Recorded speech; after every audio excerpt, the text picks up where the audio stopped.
pegar uma pílula para tomar. Pílula é algo que precisa lembrar todo dia, então se ela começa a usar droga, começa a usar álcool, ela esquece. E aí a gente precisa pensar em métodos contraceptivos de longa duração para essa mulher que não dependa da memória, que não dependa de todas essas circunstâncias do ambiente, para ela conseguir garantir que não vai engravidar, né? Atualmente existe um movimento da equipe de oferecer um dispositivo chamado DIU, um dispositivo de proteína que dura de 5 a 10 anos. Mas qual que é a nossa limitação? Precisa que ela venha no consultório para colocar. E aí, recentemente, mais ou menos no ano passado, para cá, a gente conseguiu ter acesso a uma capacitação para inserir o Implanum, que é um dispositivo que coloca embaixo do braço.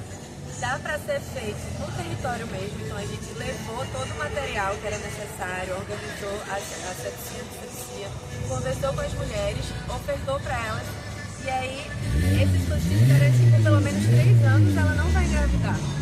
Ou seja, ao invés de a gente chegar no final da corrida e encontrar aquela mulher já gestante, já no pré-natal de alto risco, a gente está tentando fazer essa prevenção primária, quer dizer, não, vamos garantir planejamento familiar para que o único recurso dela não seja só fazer laqueadura pós-parto.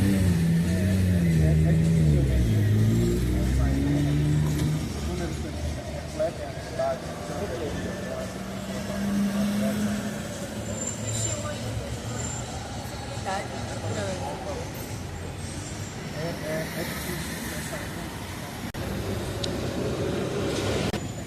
não são números que refletem oficialmente a população. Eles são reais para você? Não, assim, a começar dos números dos nossos atendimentos. A gente tem uma dificuldade muito grande em contabilizar atendimento de população em situação de rua. Porque apesar do nosso prontuário ter um campo específico onde não exige o endereço da pessoa, por exemplo, puxar esses dados, extrair quem são essas pessoas que a gente está atendendo, é muito difícil e às vezes tem incongruências no prontuário, com o próprio CISAB, que é um outro sistema que dá um pouco desse número, né?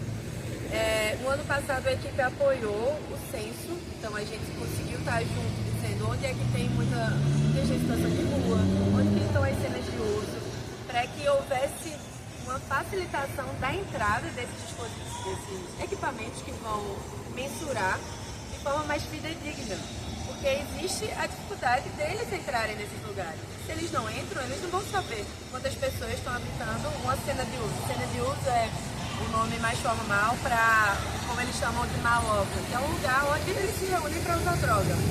Então, como que o pessoal do censo vai entrar num lugar desse se eles não têm vínculo?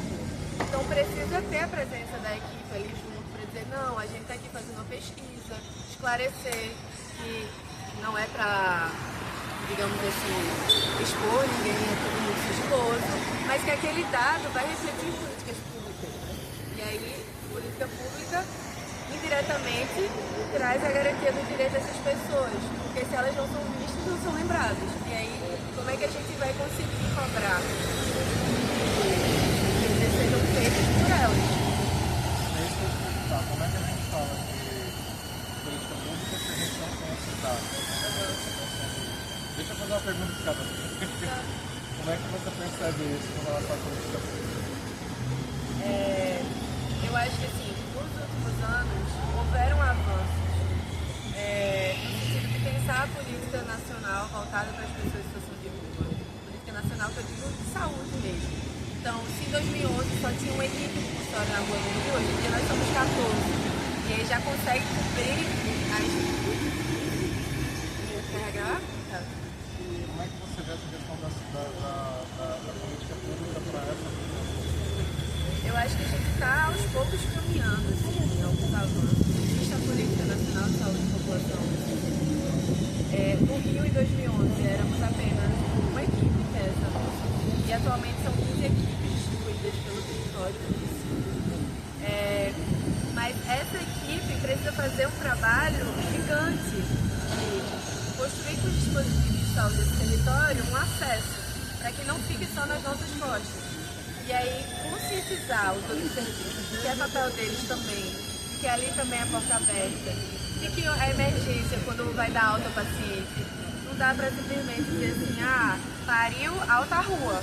Precisa convidar a gente para construir um planejamento conjunto. Para onde que vai essa pessoa? Vai ser para um abrigo? Ela quer ir para um abrigo? Ela tem família, mas essa família aceita que ela volte? Ela quer voltar para a família? E aí, quais são as outras opções? Ela quer ser independente. Ela tem um benefício social? Ela tem o mínimo, que é a história do documento, para conseguir um dia tirar um benefício social? Ela tem um cartão de passagem? Então, são vários direitos que a gente vai costurando para construir uma saída. E as saídas não têm receita de bolo. Para cada pessoa, a gente vai precisar individualizar, fazer o que a gente chama de plano terapêutico singular. Isso só é feito com o sujeito no centro do lugar. Ele precisa dizer o que quer. Tem pessoas que têm transtornos psiquiátricos que a gente não vai conseguir que ele tenha autonomia completa. Assim. Às vezes o cara tá com a cabeça toda aberta, sendo comida pelas minhocas, dizendo eu quero ficar na rua, não quero fazer curativo. A gente vai ter que intervir de uma forma mais severa. E esses são os casos mais desafiadores, porque precisa de uma retaguarda de saúde mental, precisa de muito traquejo.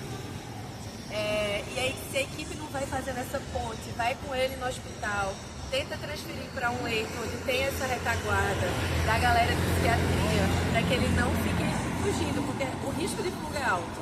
Né? E se ele é válido no hospital, tipo, garantiu nada. Ele volta para a rua e volta para a ponta. Quem está na ponta da ponta é o consultório na rua.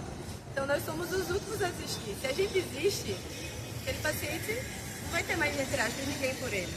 E aí a gente pega na mão, tenta de novo, recria as articulações, vai advogando por ele por onde a gente passa. Pílula é algo que precisa lembrar todo dia, então se ela começa a usar droga, começa a usar álcool, ela esquece. E aí a gente precisa pensar em métodos contraceptivos de longa duração para essa mulher que não dependa da memória, que não dependa de todas essas circunstâncias do ambiente, para ela conseguir garantir que não vai engravidar. Atualmente existe um movimento da equipe de oferecer um dispositivo chamado DIU, um dispositivo intrauterino que dura de 5 a 10 anos. Mas qual que é a nossa limitação? Precisa que ela venha no consultório para colocar.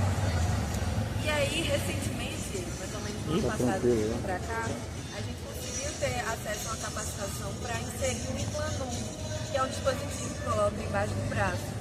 Dá para ser feito no território mesmo, então a gente levou todo o material que era necessário, organizou a sepsia, conversou com as mulheres, ofertou para elas, e aí esse dispositivo garantiu que pelo menos 3 anos ela não vai engravidar. Ou seja, ao invés de a gente chegar no final da corrida e encontrar aquela mulher já gestante, já no pré-natal de alto risco, a gente está tentando fazer essa prevenção primária, quer dizer, não, vamos garantir planejamento familiar, para que o único recurso dela não seja só fazer laqueadura pós-parto.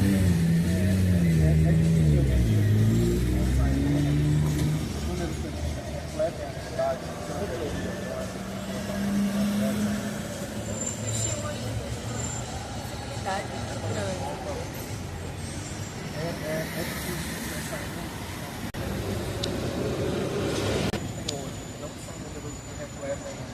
Oficialmente a população, eles são reais para você?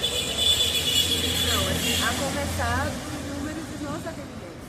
A gente tem uma dificuldade muito grande em contabilizar atendimento de população em situação de rua.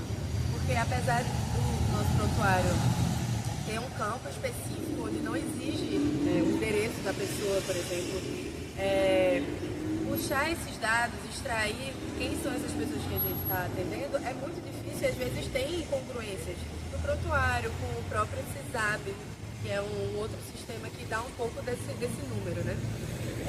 No ano passado a equipe apoiou o censo, então a gente conseguiu estar junto, dizendo onde é que tem muita gente em situação de rua, onde que estão as cenas de uso, para que houvesse uma facilitação da entrada desses equipamentos que vão mensurar de forma mais fidedigna, porque existe a dificuldade deles entrarem nesses lugares. Se eles não entram, eles não vão saber quantas pessoas estão habitando uma cena de uso. Cena de uso é o nome mais formal para, como eles chamam de maloca, que é um lugar onde eles se reúnem para usar droga. Então, por que o pessoal do censo vai entrar num lugar desse se eles não têm vínculo? Então precisa ter a presença da equipe ali junto para dizer, não, a gente está aqui fazendo uma pesquisa, esclarecer que não é para, digamos assim, expor ninguém, é tudo muito sigiloso, mas que aquele dado vai refletir em políticas públicas. E aí, política pública, indiretamente, traz a garantia do direito dessas pessoas, porque se elas não são vistas, não são lembradas. E aí, como é que a gente vai conseguir cobrar que eles sejam feitos por elas? É isso que eu vou perguntar. Como é que a gente fala de política pública se a gente não tem esses dados? Deixa eu fazer uma pergunta de cada vez. Como é que você percebe isso com relação à política pública? Eu acho que assim, nos últimos anos houveram avanços no sentido de pensar a política nacional voltada para as pessoas em situação de rua. Política nacional que eu digo de saúde mesmo. Então, se em 2011 só tinha uma equipe de custódia na rua no Rio, hoje em dia nós somos 14. E aí já consegue cumprir as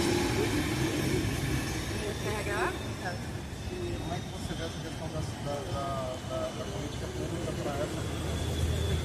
Eu acho que a gente está aos poucos caminhando assim, em alguns avanços. Existe a Política Nacional de Saúde e População. No Rio, em 2011, éramos apenas uma equipe, que é essa nossa. E atualmente são 15 equipes distribuídas pelo território do município. Mas essa equipe precisa fazer um trabalho gigante de construir com os dispositivos de saúde desse território um acesso, para que não fique só nas nossas costas. E aí, conscientizar os outros serviços de que é papel deles também, de que ali também é porta aberta, de que a emergência, quando vai dar alta ao paciente, não dá para simplesmente dizer assim, pariu, alta rua. Precisa convidar a gente para construir um planejamento conjunto. Para onde que vai essa pessoa? Vai ser para um abrigo? Ela quer ir para um abrigo? Ela tem família, mas essa família aceita que ela volte? Ela quer voltar para a família? E aí, quais são as outras opções? Ela quer ser independente. Ela tem um benefício social? Ela tem o mínimo, que é a história do documento, para conseguir um dia tirar um benefício social? Ela tem um cartão de passagem? Então, são vários direitos que a gente vai costurando para construir a saída. E as saídas não têm receita de bolo. Para cada pessoa, a gente vai precisar individualizar, fazer o que a gente chama de plano terapêutico singular. Isso só é feito com o sujeito no centro do lugar. Ele precisa dizer o que quer.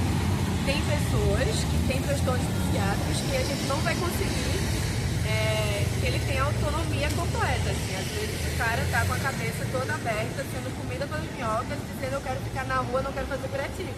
A gente vai ter que intervir de uma forma mais severa. E esses são os casos mais desafiadores, porque precisa de uma retaguarda de saúde mental, precisa de muito traquejo. E aí, se a equipe não vai fazendo essa ponte, vai com ele no hospital, tenta transferir para um leito onde tem essa retaguarda da galera de psiquiatria, para que ele não fique fugindo, porque o risco de fuga é alto. Né? E se ele é válido no hospital, a gente não garantiu nada. Ele volta para a rua e volta para a ponta. Quem está na ponta da ponta é o consultório na rua. Então, nós somos os últimos a desistir. Se a gente desiste, aquele paciente não vai ter mais, entre aspas, ninguém por ele. E aí a gente pega na mão, tenta de novo, recria as articulações, vai advogando por ele por onde a gente passa. Fechou.